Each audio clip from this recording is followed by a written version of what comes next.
All right, people, let's talk NATO, the North Atlantic Treaty Organization. Sounds like a snooze fest, right? Wrong. It's the ultimate military alliance formed in 1949. Picture this. The Cold War is heating up.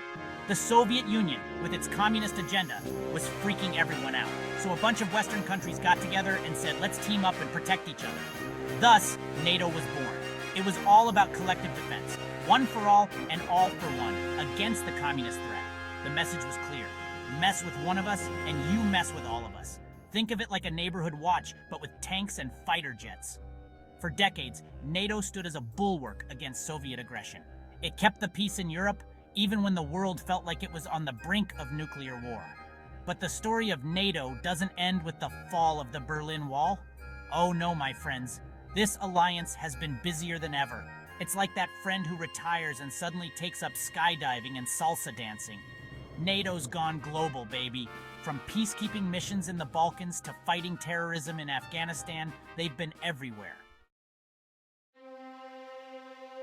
Now let's talk expansion. Remember how NATO was formed to counter the Soviet Union? Well, the Soviet Union is long gone, but Russia, under Putin, is still giving everyone the side eye. So NATO's been like, hold my beer. They've been inviting countries from the former Soviet bloc to join the party. This has really gotten under Putin's skin. He sees it as a direct threat, like someone's building a fence right next to his dacha.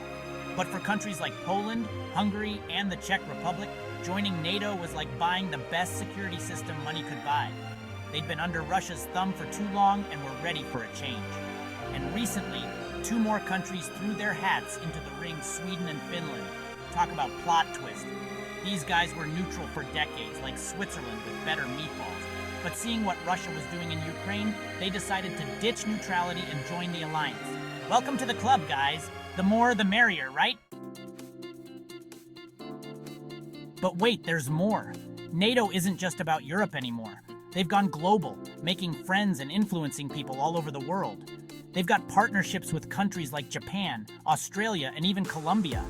It's like a worldwide network of countries who believe in democracy, freedom, and not invading their neighbors. These partnerships are all about sharing information, conducting joint exercises, and generally having each other's backs. It's like a global support group for countries who want to promote peace and stability. And let's be honest, in today's world, who couldn't use a little more of that? But let's not sugarcoat it, folks. NATO's expansion and global reach haven't come without criticism. Some argue that it's unnecessarily provocative and has actually made the world a more dangerous place. They say that by poking the Russian bear, NATO is just asking for trouble. It's a complex issue with valid points on both sides, but one thing's for sure, NATO is a force to be reckoned with. Section 4, Poland punching above its weight. Now let's talk about Poland for a second. These guys are like the overachievers of NATO. They've been investing heavily in their military, spending more than the required 2% of their GDP on defense. Why? Because they've lived next door to Russia for centuries and know that freedom isn't free. Someone's got to pay for all those tanks and fighter jets, right? And Poland's not just throwing money around willy-nilly. They're buying top-of-the-line equipment from the US and other NATO allies. They're modernizing their forces and training with the best of the best. Basically, they're sending a clear message to Russia, don't even think about it. Poland's commitment to defense is a reminder to all NATO members that collective security requires collective effort. It's not enough to just rely on the US to pick up the tab. Every member has to contribute their fair share, both financially and militarily. After all, a chain is only as strong as its weakest link, and nobody wants to be the weak link when it comes to defending freedom and democracy, right? Section 5. The 2% question, funding the alliance. Speaking of contributions, let's talk about the elephant in the room, the 2% military spending target. Back in 2014, NATO members agreed to spend at least 2% of their GDP on defense by 2024. It seemed like a good idea at the time, but guess what? Not everyone got the memo. Some countries, mostly in Europe, have been dragging their feet, spending way less than they should. Now, I get it. Military spending isn't exactly sexy. It's not like building new hospitals or schools, but it's essential for maintaining a strong and credible deterrent. And let's be honest, nobody wants to be protected by a bunch of guys with rusty guns and outdated equipment, right? The US, under both Republican and Democratic administrations, has been pretty vocal about this, urging its allies to step up their game, and rightfully so. The US has been carrying a disproportionate share of the burden for too long. But it's not just about the money, it's about commitment. It's about showing that you're serious about defending your values and your way of life. Section 6. The future of NATO, Trump, tanks, and takeaways. So, what does the future hold for NATO? Well, that's the million-dollar question, isn't it?